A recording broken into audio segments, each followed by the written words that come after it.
আজকে আমরা শিখব একটা মরণাপন্ন পেশেন্টের হার্ট এবং লাংকে কি করে পুনরুদ্ধার করা যায়। আমরা হার্ট ও লাংয়ের পুনরুদ্ধারের পদ্ধতিটাকে বলে থাকি সিপিআর। এই সিপিআর কথাটির পুরো অর্থ হলো কার্ডিও পালমোনারি রিসাসিটেশন। কি করে হার্ট এবং লাংকে পুনরায় নিজের জায়গায় ফিরিয়ে দেওয়া যায়, আজকে আমরা একটা ম্যানিকুইনের ওপরে ডেমনস্ট্রেশনের সাহায্যে সিপিআর এর এই পদ্ধতিটাই শিখব। সিপিআর দেওয়ার জন্য আমরা হার্ট এবং লাংসের পুনরুদ্ধারের জন্য এই যে দেখতে পাচ্ছি আমরা নরকঙ্কালের স্কেলিটনে আমাদের হার্টের যে পজিশন, আমরা ম্যানিকুইনের সেই হার্টের পজিশনেই প্রেশারটা দেব এবং লাংয়ের পুনরুদ্ধারের জন্য অ্যাম্বুবাগের মাউথ গ্যাপের সাহায্যে এবং অ্যাডাপ্টারের সাহায্যে অক্সিজেন সিলিন্ডারের অক্সিজেনটা লাগিয়ে সেটা মুখের ওপর বসিয়ে অ্যাম্বু প্রেস করার সাহায্যে লাংয়ের রিসাসিটেশনটা করি। কার্ডিও পালমোনারি রিসাসিটেশনের ফার্স্ট রিসাসিটেশন হলো আমাদের হার্ট।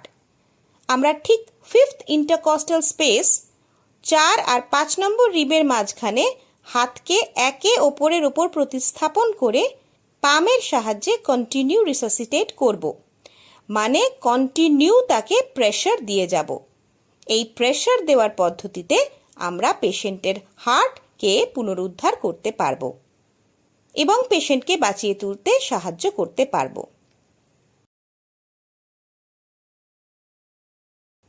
আমরা অ্যাম্বুব্যাগকে প্রথমে মাউথপিসের সঙ্গে যুক্ত করব।